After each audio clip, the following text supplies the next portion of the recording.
Hello maths pirate. So welcome back to my channel. इस video के अंदर हम लोग वेक्टर स्पेसेस एंड सबस्पेस पढ़ेंगे। सबसे पहले इन दोनों की डेफिनेशंस पढ़ेंगे और फिर हम लोग कुछ पीवाईक्यूज करेंगे। ओके, सो देखते हैं वेक्टर स्पेस होते क्या है। वेक्टर स्पेस होता है collection of objects which are called as vectors which is defined on two operation, जो दो ऑपरेशन के अंदर डिफाइंड होते हैं। कौन से दो ऑपरेशन? एक है वेक्टर एडिशन और दूसरा है स्केलर मल्टीप्लिकेशन। ठीक है, फिर लेते हैं अगर f कोई हमारा फील्ड है तो उसके एलिमेंट्स हम लोग कहते हैं स्केलर्स। मतलब ये जो स्केलर्स हमारे आ रहा है वेक्टर के अंदर, ये आ रहे हैं कहाँ से? फील्ड के अंदर से। तो कोई भी अगर नॉन एम्प्टी सेट अगर हम लेते हैं v, तो वो वेक्टर कब कब होगा? जब वो कुछ एक्सियम्स हमारे फॉलो करेंगे। कौन से एक्सियम्स? देखते हैं अभी एक एक करके। ये जो एक्सियम्स है कुछ एडिशन के ऊपर डिफाइंड है और कुछ स्केलर मल्टीप्लिकेशन के अंदर डिफाइंड है। ओके, तो पहले आता है एडिशन के अंदर। तो ये होना चाहिए, पहली प्रॉपर्टी है क्लोजर। ये आता है क्लोज होने चाहिए विद रिस्पेक्ट टू एडिशन। तो क्लोजर क्या होता है कि अगर हम कोई दो एलिमेंट्स ले वी के अंदर से, अगर इसका सम भी बिलोंग कहाँ कर रहा है? वी के अंदर आ रहा है। अगर इसका सम भी कहा जा रहा है वी के अंदर जा रहा है, तब हम कहेंगे it is close with respect to addition. ठीक है, ये पहली प्रॉपर्टी हो गई। दूसरी प्रॉपर्टी है commutativity with respect to addition. मतलब u plus v is equals to v plus u. ठीक है, थर्ड प्रॉपर्टी इज एसोसिएटिविटी। इसके अंदर क्या कर रहे हैं हम लोग? अगर इन दोनों को हम लोग पहले ऐड कर रहे हैं u और v को, और फिर w को ऐड कर रहे हैं, अगर ये इक्वल्स टू हो रहा है, क्योंकि इक्वालिटी अगर ये होल्ड हो रही है, देन वी से इट इज एसोसिएटिविटी। फिर आता है एग्जिस्टेंस ऑफ जीरो वेक्टर। तो जीरो वेक्टर क्या होता है? अगर हम किसी भी v के एलिमेंट को ले और उसके साथ अगर हमें ऐसा कोई एक एलिमेंट मिल जाता है जिसको ऐड करने से कोई भी इफेक्ट नहीं हो रहा है उस एलिमेंट के अंदर, देन वी से एग्जिस्टेंस ऑफ जीरो एलिमेंट। तब जाके क्या होगा? हमारा एक जीरो वेक्टर हमारा एग्जिस्ट करेगा। ठीक है, तो अब जरूरी नहीं है ये जीरो वेक्टर हमेशा हमारा जीरो ही है, तो वन हो सकता है, कोई और एलिमेंट भी हो सकता है। बस हमें एक ऐसा एलिमेंट ढूंढना है जिसका ऐड करने पे कोई भी इफेक्ट ना हो हमारे वेक्टर के ऊपर। ठीक है, दैट इज एग्जिस्टेंस और जीरो वेक्टर। फिर आता है इनवर्स का। तो u प्लस माइनस यू अगर मैं करूं तो क्या आ रहा है? Zero. This zero is zero vector वाला जीरो, नॉट जीरो एलिमेंट। ठीक है, तो this is zero minus you, एक ऐसा एलिमेंट है जिसको ऐड करने से हमारे पास जो जीरो वेक्टर है वो दे रहा है। इसे कहते हैं हम लोग इनवर्स। कौन सा? एडिटिव इनवर्स, एडिशन के विद रिस्पेक्ट टू इनवर्स। ठीक है, अब आते हैं, अब ये जो प्रॉपर्टीज है नीचे के, ये है with respect to scalar multiplication की प्रॉपर्टी। तो पहली प्रॉपर्टी है जैसे एडिशन में क्लोज था, ऐसे ही स्केलर के विद रिस्पेक्ट टू भी क्लोज होना चाहिए। Means alpha into v belongs to v, तो close with respect to multiplication हो गया। अब डिस्ट्रीब्यूशन ले रहे हैं, तो दो डिस्ट्रीब्यूशन है, ये दोनों डिस्ट्रीब्यूशन डिफरेंट इसके ऊपर है। यहाँ पे क्या डिस्ट्रीब्यूट हो रहा है? स्केलर। ये स्केलर जो है दो u पे और v पे डिस्ट्रीब्यूट हो रहा है। यहाँ पे क्या डिस्ट्रीब्यूट हो रहा है? v u डिस्ट्रीब्यूट हो रहा है स्केलर्स के ऊपर। तो यहाँ पे स्केलर डिस्ट्रीब्यूट हो रहा है, यहाँ पे वेक्टर डिस्ट्रीब्यूट हो रहा है, तो दोनों भी डिस्ट्रीब्यूटिव प्रॉपर्टी होल्ड होनी चाहिए। लास्टली एसोसिएटिविटी, और फिर आता है हमारा एग्जिस्टेंस ऑफ मल्टीप्लिकेटिव इनवर्स। ये भी एक ऐसा इनवर्स है जिसका कोई इफेक्ट नहीं हो रहा है, जिसको मल्टीप्लाई करने से हमारा वेक्टर के ऊपर कोई इफेक्ट नहीं हो रहा है। ओके, दिस इज मल्टीप्लिकेशन के विद रिस्पेक्टिव है, इसलिए मल्टीप्लिकेटिव इनवर्स हो जाएगा। ये क्या था? एडिशन के विद रिस्पेक्टिव था, तो एडिटिव इनवर्स हो गया ये, और ये हो गया मल्टीप्लिकेटिव इनवर्स। तो अगर ये 10 एग्जाम फॉलो कर रहा है कोई भी हमारा नॉन एम्प्टी स्पेस, तो वो क्या हो जाएगा? वेक्टर स्पेस हो जाएगा। ठीक है, अब बढ़ते आगे, अब बढ़ते हैं सबस्पेस की तरफ। तो सबस्पेस क्या होता है? सबस्पेस एक सबसेट होता है। तो कोई भी अगर सबसेट मैं लूं, कोई भी सबसेट किस चीज का? वी का, अगर कोई भी मैं सबसेट लूं और वो सारे एग्जाम को सेटिस्फाई कर रहा है, देन हम बोलते हैं वो क्या होगा? सबस्पेस हो जाएगा। ठीक है, तो अगर W कोई सबसेट है किसका? V का, और सारे एग्जाम को अगर फॉलो कर रहा है, देन ये वाला क्या बन जाएगा? V सबस्पेस बन जाएगा। ओके, तो अभी हम लोग हर टाइम इतने सारे एग्जाम्स को फॉलो नहीं कर सकते हैं। तो हमारे पास एक शॉर्टकट ट्रिक है। जब भी अगर कोई सेट दिया है, कोई भी सबसेट दिया है, तो चेक करना है अगर वो सबसेट बना रहा है या नहीं बना रहा है। तो हम लोग सिर्फ तीन प्रॉपर्टी को देखेंगे। कौन सी तीन प्रॉपर्टी? एक तो एडिशन के विद रिस्पेक्ट टू क्लोज है या नहीं, मल्टीप्लीकेशन के विद रिस्पेक्ट ऑफ देख लेना है, ठीक है, और जीरो एलिमेंट उसके अंदर है या नहीं, ये तीन चीजें चेक कर लो और then we are ready to go. अगर ये फॉलो कर रहा है then we will say it is subspace, अगर नहीं तो नहीं। ठीक है, अभी थ्योरी तो हो गई, अब हम लोग कुछ पीवाईक्यूज देखते हैं।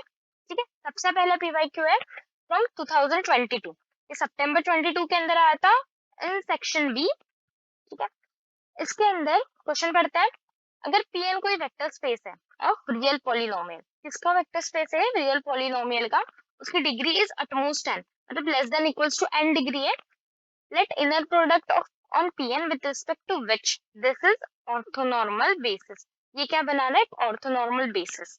देन f और g की वैल्यूज दी है जो Pn के अंदर है, मतलब f और g, ये जो i वैल्यू हो रहा है ये वैल्यू हो रहा है टिल n, क्योंकि ये are element of Pn। Okay, तो हमें क्या निकालना है, which of the following statements are true, which statements are true. तो ये कौन से स्टेटमेंट है, सबके इसमें क्या दिया है, इनर प्रोडक्ट निकालना है, मतलब हमें क्या निकालना है, इनर प्रोडक्ट निकालना है एफ और जी का। ठीक है, तो निकालते हैं फिर इनर प्रोडक्ट। पहले देखते हैं ऑर्थोनॉर्मल बेसिस क्या होता है। ऑर्थोनॉर्मल, यहाँ पे देखो ऑर्थोनॉर्मल क्या है, अगर inner product with respect to same element है, एक्स और एक्स का इनर प्रोडक्ट है तो 1 आ रहा है। ठीक है, अगर डिफरेंट एलिमेंट है एक्स और वाई है तब 0 आ रहा है। मतलब ऑर्थोनॉर्मल क्या होता है, जब इनर प्रोडक्ट सेम एलिमेंट का 1 आएगा with respect to another element 0 है, तो ये जो है 1x 1/2 factorial x square till 1/n factorial x power n, ये ऑर्थोनॉर्मल है। मतलब इसका इनर प्रोडक्ट इसी के साथ 1 आएगा और किसी और के साथ 0 आ जाएगा। देखो यहाँ पे, तो 1 का इनर प्रोडक्ट 1 के साथ, x का x के साथ, x² फैक्टोरियल है यहाँ पे। ठीक है, ये नोटिस करना है, यहाँ पे n फैक्टोरियल है, तो ये फैक्टोरियल्स के विद रिस्पेक्ट टू यहाँ पे क्या आ रहा है, इनर प्रोडक्ट यहाँ पे 1 आ रहा है, और अब किसी और के विद रिस्पेक्ट टू ले लो, मतलब अगर मैं 1 को x के विद रिस्पेक्ट टू लेती हूँ इनर प्रोडक्ट, तो क्या आना चाहिए, इनर प्रोडक्ट हमारा 0 आएगा। ठीक है, okay, with respect to same inner product 1 और अलग 0। अभी हमें क्या निकालना है, इनर प्रोडक्ट ऑफ एफ और जी का इनर प्रोडक्ट निकालना है। अब यहाँ पे आई तो n तक वेरी हो रहा है, तो हम लोग n तक समेशन नहीं लिख सकते ना, n तक ऐड करके नहीं लिख सकते, तो कोई फिक्स नंबर ले लेते हैं।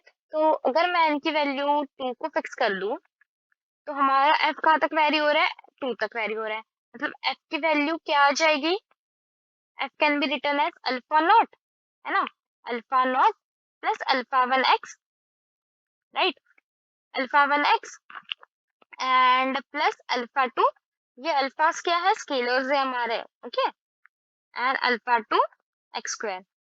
ठीक है, और ये हो गई हमारी f की वैल्यू, एंड अभी g क्या है हमारा, तो इसके g के with respect to scalars betas दिए है, तो अल्फास की जगह यहाँ पे बस क्या आएगा, चेंज, बीटा आएगा, तो बीटा नॉट प्लस फिर से बीटा 1 एंड x, और फिर बीटा 2 आ जाएगा with respect to x square.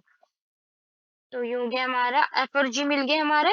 अब हमें निकालना है इन दोनों का इनर प्रोडक्ट, तो इनर प्रोडक्ट कैसे आएगा गाइस, एफ और जी का, तो अभी अल्फास तो स्केलर्स है एंड बीटास भी स्केलर्स है, तो इनर प्रोडक्ट के बाहर हम लोग निकाल सकते हैं इसको। तो अगर हर एक अल्फा नॉट को हम लोग को इवेल्युएट करेंगे, अल्फा नॉट बीटा नॉट पे, फिर अल्फा नॉट बीटा 1x पे, alpha not beta x square पे, बट हमने बोला था सेम इनर प्रोडक्ट ही 1 आएगा, तो ये दोनों स्केलर्स हम लोग बाहर निकाल लेंगे इनर प्रोडक्ट से, और इनर प्रोडक्ट ऑफ 1 था, और बाकी के with respect to inner product क्या हो जाएगा, 0।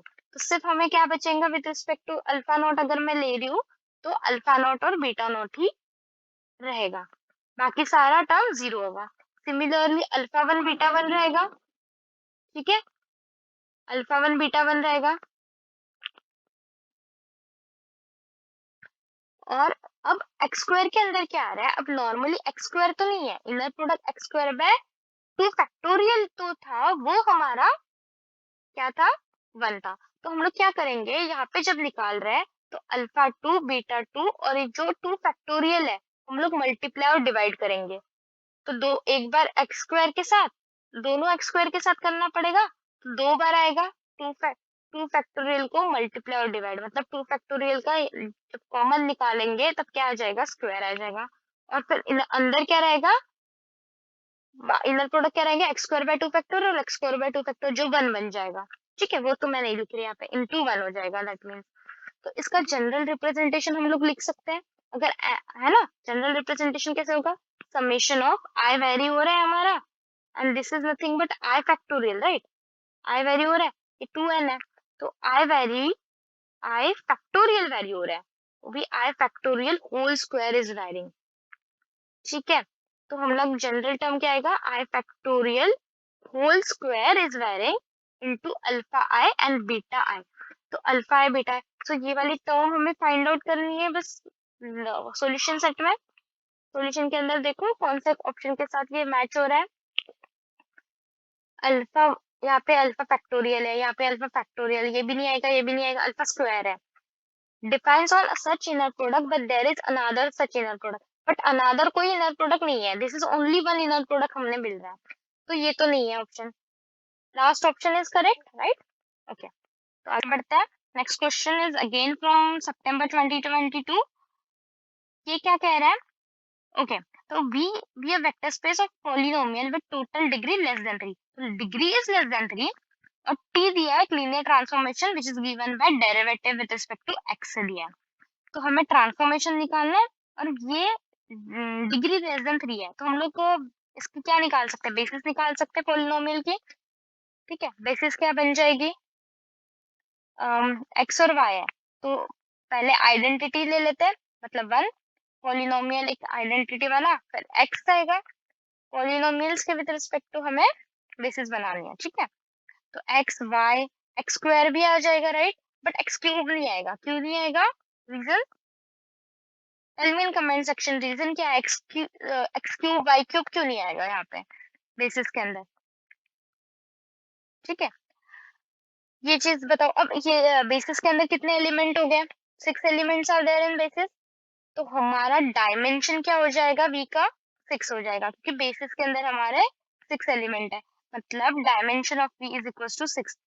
और हमें निकालना क्या है, नलिटी निकालनी है और रैंक निकालना है। तो डायमेंशन ऑफ वी तो 6 we have, and we want to find out क्या, रैंक और नलिटी। अब लीनियर ट्रांसफॉर्मेशन निकालते हैं पहले, फिर उसके हेल्प से, मैट्रिक्स के हेल्प से हमारा रैंक आ जाएगा एंड नलिटी भी आ जाएगी। रैंक क्या था, जो नॉन जीरो रोज मिलेंगे हमें ट्रांसफॉर्मेशन के अंदर, that will be our rank, और जो जीरो रोज मिलेंगी वो हमारी नलिटी हो जाएगी, ठीक है। तो देखो फिर ट्रांसफॉर्मेशन कैसे निकालेंगे, ये देखो ऑलरेडी मैंने डिटरमिनेंट लिख दिया।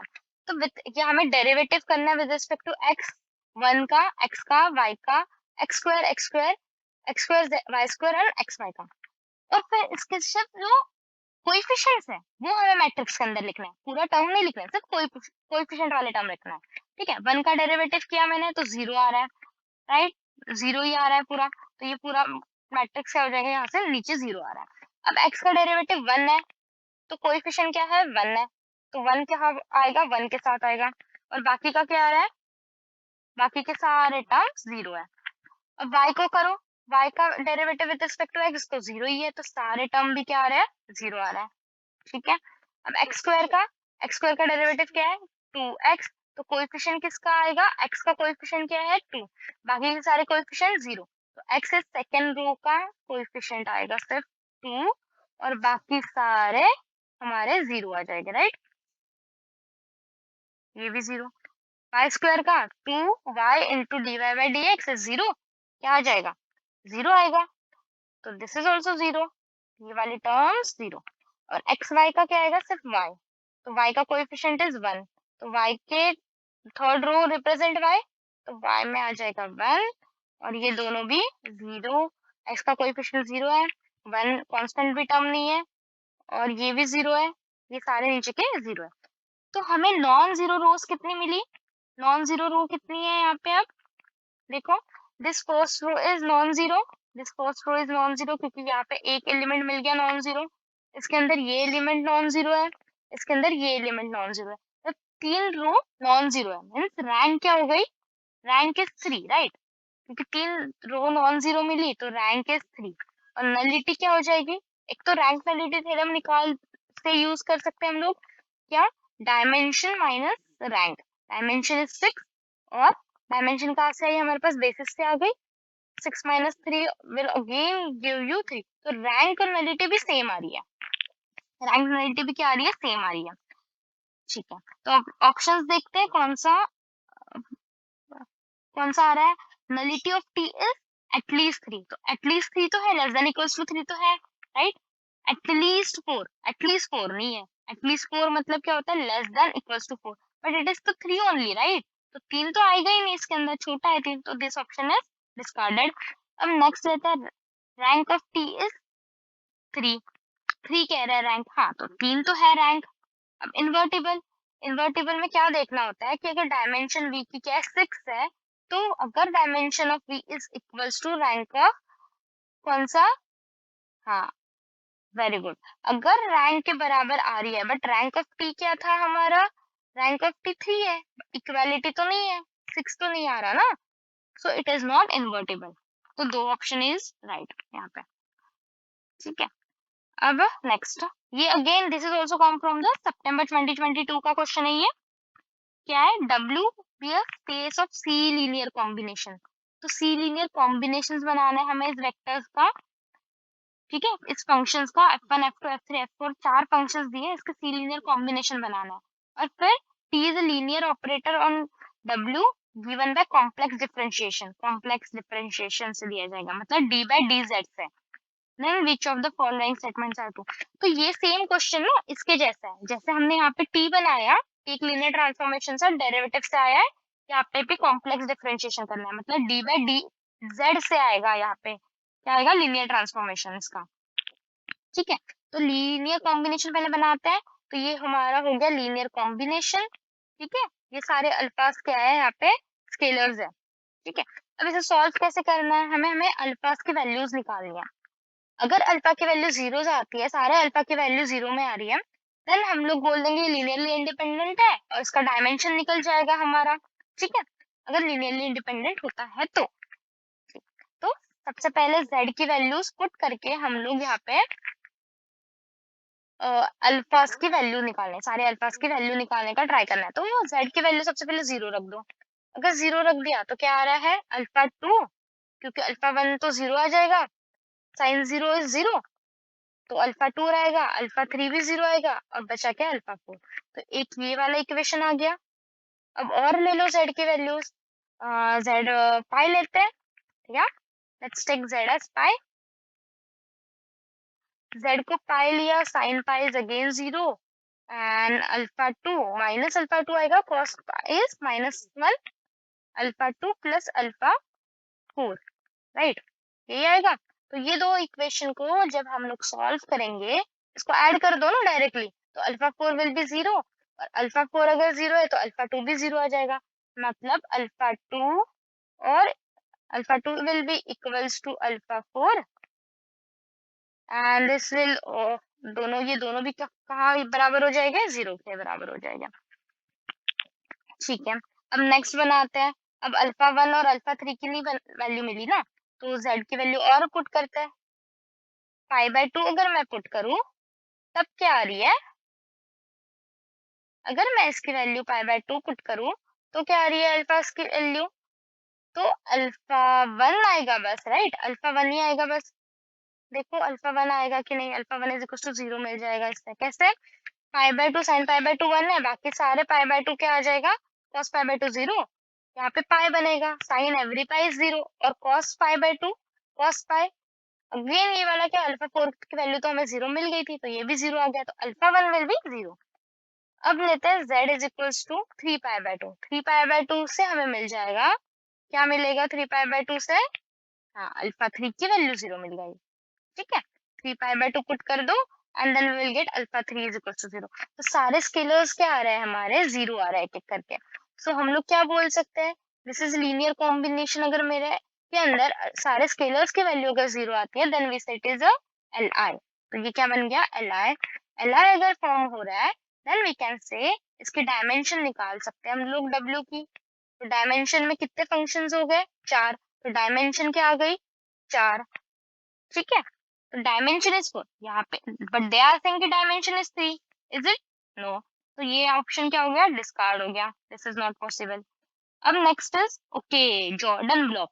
जॉर्डन ब्लॉक क्या होता है, कुछ नहीं, सेम चीज हमने बोली थी ना, यहाँ पे क्या करना है, अब ये चार फंक्शंस हैं, इन चारों के डिफरेंशिएशन करना है, क्यों, क्योंकि linear operator is given by complex differentiation, इसलिए जॉर्डन ब्लॉक बन जाएगा हमारा ऑटोमेटिकली। कैसे? साइन कॉस और साइन 2z cos 2z, इसके हमने डेरिवेटिव कर लो विद रिस्पेक्ट टू z, और सारे कोएफिशिएंट की वैल्यू हमें मैट्रिक्स में लिखनी है। साइन का differentiation is cos, cos z का कोएफिशिएंट क्या आ रहा है 1, तो 1 आएगा, और बाकी सारे कोएफिशिएंट्स आर 0, है ना, बाकी सारे कोएफिशिएंट तो 0 आ रहे हैं, तो ये भी 0 ही आ रहा है दोनों में टर्म। ओके, अब cos का derivative minus sine z means -1 आ गया इसका कोएफिशिएंट, और बाकी वाले टर्म्स आर 0 0।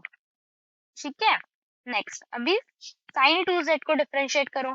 sin 2z को cos 2z into 2, तो cos 2z मतलब कोएफिशिएंट आ गया 2, राइट। अब cos 2z को डिफरेंशिएट करो, means minus of sin 2z into 2, coefficient is -2, तो यहाँ पे -2 आएगा, -2। ये हो गया हमारा एक जॉर्डन ब्लॉक। तो जॉर्डन ब्लॉक के अंदर कितने ब्लॉक्स बन रहे हैं, कितने नंबर ऑफ जॉर्डन ब्लॉक्स है इसके अंदर? 4x4 का मैट्रिक्स कितने बन रहे हैं? 4। तो वी हैव 4 जॉर्डन ब्लॉक्स। तो ऑप्शन है कोई 4 जॉर्डन ब्लॉक्स का? या देयर इज, क्या है 4 जॉर्डन ब्लॉक्स, तो fourth option is right. 2 Jordan blocks तो नहीं। ये क्या कह रहा है? Span of f1 and f2 is a Jordan block. तो स्पैनिंग सेट से तो बन ही नहीं रहा है। f1 f2 क्या था? साइन और cos z, तो ये क्या स्पैनिंग से बन रहा है साइन और cos से? नहीं, स्पैनिंग से तो नहीं बन रहा है। तो कौन सा ऑप्शन करेक्ट है? बस fourth option is correct. Okay, अब नेक्स्ट क्वेश्चन। नेक्स्ट इज 2024 का आया हुआ क्वेश्चन है, जून 24। इसमें क्या करता है, मैं इसमें हिंट दे देती हूँ आपको और आप इसको ट्राई करना। ठीक है, 2 ऑप्शन के लिए मैं ट्राई करती हूँ, 2 ऑप्शन आप ट्राई करो और मुझे फाइनल आंसर कमेंट सेक्शन में बताओ। ओके, क्या है क्वेश्चन? अगर V सबस्पेस है, स्पैंड हो रहा है, spanned means we can write it in the form of linear combination, से मैंने इसको लीनियर कॉम्बिनेशन के फॉर्म में लिख दिया। A B C क्या है? स्केलर्स है यहाँ पे।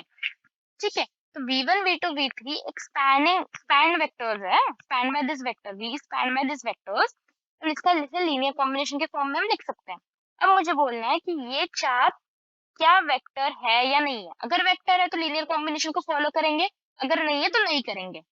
ठीक है, तो अब मैं v1 v2 v3 की वैल्यूज भी रख दी स्केलर्स के साथ। अब इसको हम लोग एक टपल बना देंगे, एक प्रॉपर टपल बना देंगे इसको। ठीक है, तो पहला वाला क्या आएगा? ए आएगा, right. First element is a, और दूसरा एलिमेंट क्या आ रहा है? दूसरा एलिमेंट इज 0। सब सारे टर्म क्या 0 0 0 है, इसलिए 0 आएगा। Then second is 2a, 2 times of a plus b, right.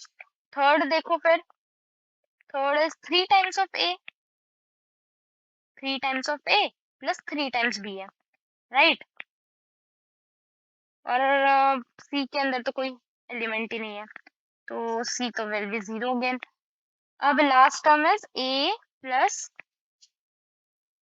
5 times है b, है ना, और c है लास्ट में 5 टाइम्स ऑफ b और लास्ट में c, और ये क्या हो रहा है? इज इक्वल्स टू सारा 0। तो हम लोग क्या करेंगे, ये वाला जो चीज है बस इसको कंपेयर करेंगे जो हमारे ऑप्शन है ना उसके साथ। अगर कंपैरिजन में सब कुछ सेटिस्फाई कर रहा है, देन हम लोग बोल देंगे कि ये वेक्टर्स बना रहा है।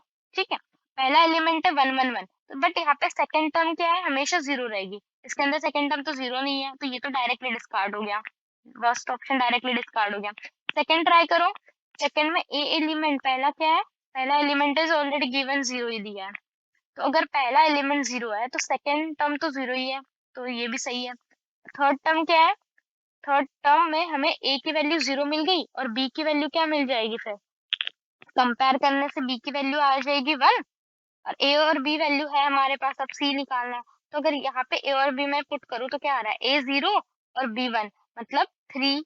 बट फोर्थ टर्म हमारा 3 है क्या? नहीं, 2 है, मतलब ये भी फॉलो नहीं कर रहा है, मतलब second option is also discarded.